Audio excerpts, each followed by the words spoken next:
Hello, I'm Mr. O'Rourke. I am the Curriculum Leader for Mathematics. I'm just going to give you a brief introduction to Maths at St Anselm's and in particular Year 7.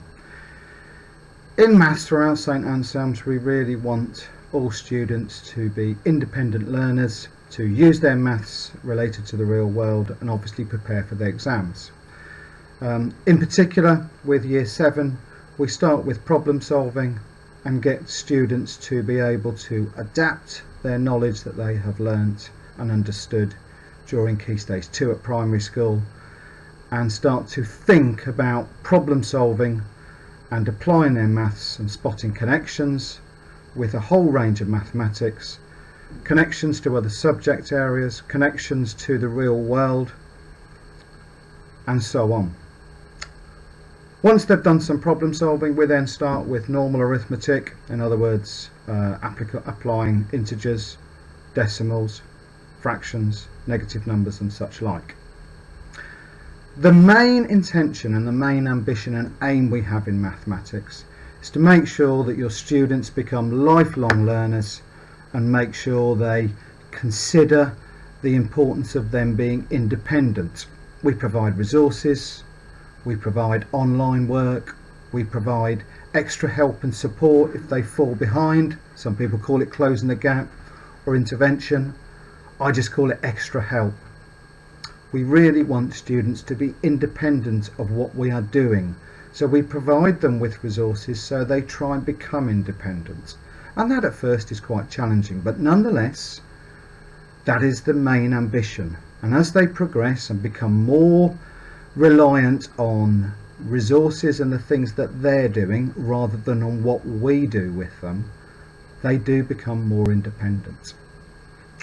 We value the importance of exams, but we value more them understanding their mathematics, applying their mathematics and using the maths in the real world, and that is the main ambition we have.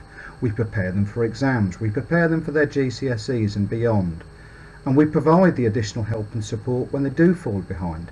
But that is not all that we do in lesson. We very much want them to become independent, lifelong learners, apply their maths, use their maths in the real world, and understand where the connections lie across different subject areas, across different branches in mathematics, so they become independent.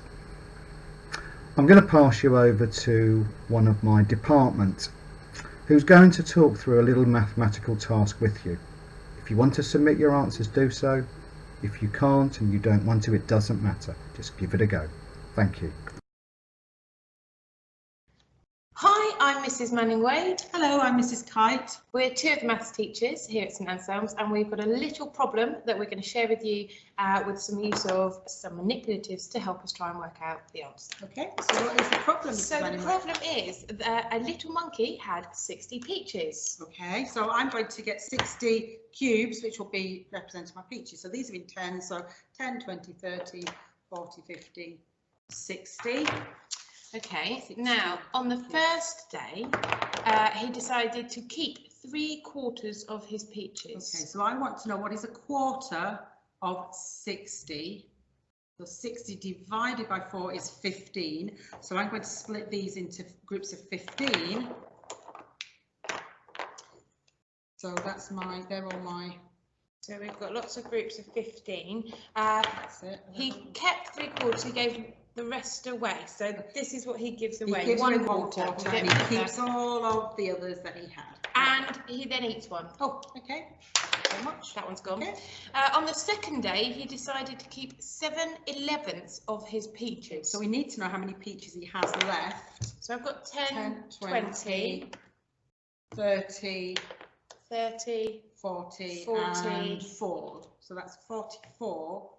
So 1/11 of 44 would be 4.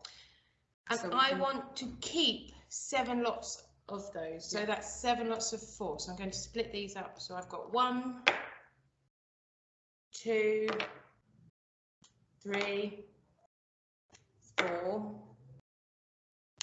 That's another 4, 5, 6, 7. That's what I'm keeping. So the rest I can get away. Okay. And then guess what? He ate one? He ate one. He ate one. Okay. So just one. On the third day, he decided to keep 5/9 of his peaches. So how many have we got? Okay, we've got 27 left. 27.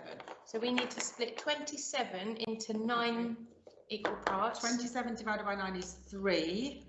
Okay. So we need to split them into groups of 3 now. And he wants to keep 5 of those groups of 3. So I've got one group of 3, 2, 3, 4, 5 groups of 3, and the rest He gave away. we can give away. Guess what? He ate one? He ate one. So I'm going to get rid of one of those, which leaves me with these. So on the fourth day, he decided to keep 2/7. Okay.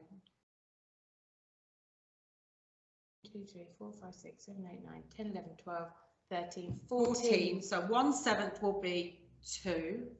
Okay. So So he kept 2 lots of that. So he So kept 2 1, lots 2, of 2. and 1, 2. So the rest of these I could throw away. Okay. So we kept these. Did he eat one? He ate one. One. Okay. So on the fifth day, he decided to keep 2/3. Okay. He's only got 3. 3. So 1/3 of 3 is going to be 1. So he keeps 2/3 and throws 2/3. away that one. And then he ate one. He ate one. How many do you have left at the end? Just one. Just one. It's not very many from 60. Not really. That's how you can use manipulatives to help you with a problem.